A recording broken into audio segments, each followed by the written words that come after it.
Oil pulling அது எப்படி பண்ணுறது?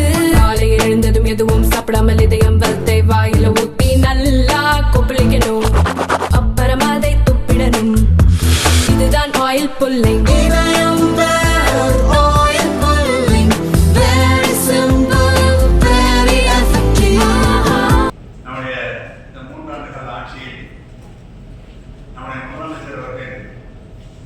எந்த திட்டம் தந்தாலும் அதை கல்விக்கு என்றால் முதலிடம் தந்து வழங்கி கொண்டு வருகிறார்கள்.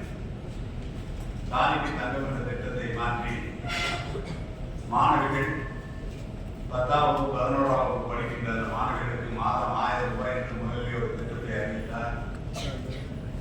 அப்படி அறிவிக்கின்ற போது மாணவர்கள் கேட்டால் எங்களுக்கு இல்லையா என்று கேட்டார்கள்.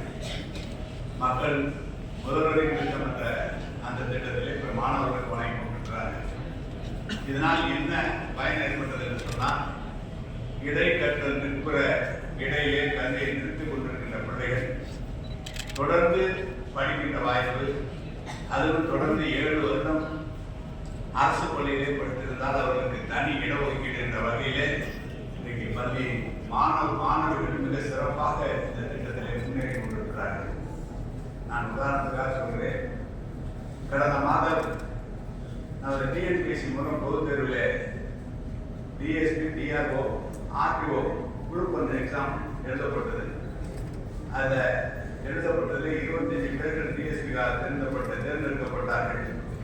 அதில் 18 பேர் பெண்களாகவே வந்திருக்கிறார்கள். 7 பேர் மட்டும்தான் ஆண்கள்.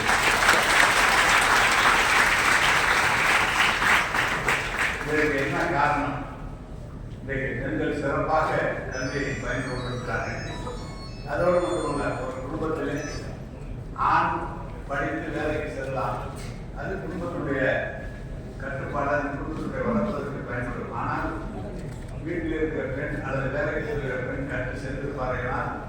அந்த சமுதாயம், அந்த குடும்பமே அனைவரும் பேரும் கற்றுக் கொடுக்கும் பள்ளியிலே கற்பது போல வீட்டிலே அந்த கல்வியை கற்றுக் கொடுக்கின்ற அந்த நிலை வருகிறது. அதனால் தான் பெண்கள் சிறப்பாக முன்னேறி கொண்டு வருகிறார்கள்.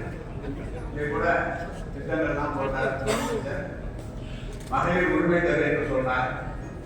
ஆண்களுக்கு சொல்கிற போது கேட்டபோது நாங்கள்லாம் பேசிக் கொண்டிருக்கிற போது கொடுத்தா 1000 ரூபாய் கொடுத்தா செலவழிக்குவாங்க, இவங்க கொடுத்தா குடும்பத்துக்காக பிள்ளைகளுக்காக சொல்லி இன்னைக்கு 1.5 கோடி மக்கள், 1 கோடியே 16 லட்சம் மக்களுக்கு தந்திருக்கிறார். பாக்கி 30 லட்சம் மக்களுக்கு தந்து தரப்போகிறார்கள்.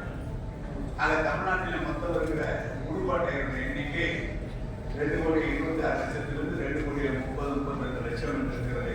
அதில் கிட்டத்தட்ட 2 லட்சம் குடும்பங்களுக்கு மாதந்தோறும் அவர்களுக்கு பயன் சென்றிருக்கிற வகையிலே 1000 ரூபாய் பணம், முதியோர் தொகை என்றால் அதற்கு கூடுதலாக பணம், பள்ளி மாணவர்களுக்கு 1000 ரூபாய் மாதந்தோறும் பணம் என்று சொல்லி இதனுடைய அரசு முழுக்க அனைத்து திட்டங்களுமே பெண்களுக்கான திட்டமாக நம்முடைய முதலமைச்சர் அவர்கள் செய்து கொண்டிருக்கிறார்கள். இதில் அரசு செய்கிறது. ஆனால் மலபார் போன்ற டைமண்ட்ஸ் நிறுவனம் போல கேரளாவிற்கு வந்திருந்து அவர்கள் இந்த சேர்க்கிற பணம் என்பதை எங்கோட்டுதான் செய்யலாம். அதை பள்ளி மாணவிகளை, அதுவும் அரசு பள்ளியில் படிக்கிற பள்ளி மாணவர்களை தேர்ந்தெடுத்து அவர்களுக்கு இந்த உதவியை 10,000 15,000 வரை ஒரு நபருக்கு இந்த இடத்துல 128 பேருக்கு தருகிறார்கள் சொன்னார்கள். உங்களுடைய மகிழ்ச்சி. உங்கள் நிறுவனம் வேறு நல்ல முறையில் வளர வேண்டும். அதிலிருந்து வருகின்ற வருவாயை போல பிள்ளைகளுக்கு மேலும் அதிகமாக நீங்கள் தருவீர்களானால் அரசோடு தனியார் பங்களிப்போடு இந்த பிள்ளைகள் நல்ல கல்வியை கற்பார்கள். எனவேதான் உங்களுடைய நிறுவனத்தை வாழ்த்துகிறேன். இங்கு பயனாளிகளாக வந்திருக்கின்ற குழந்தைகளையும் நல்ல முறையில் நீங்கள் முன்னேற வேண்டும் என்று வாய்ப்புக்கு நன்றி தெரிவித்து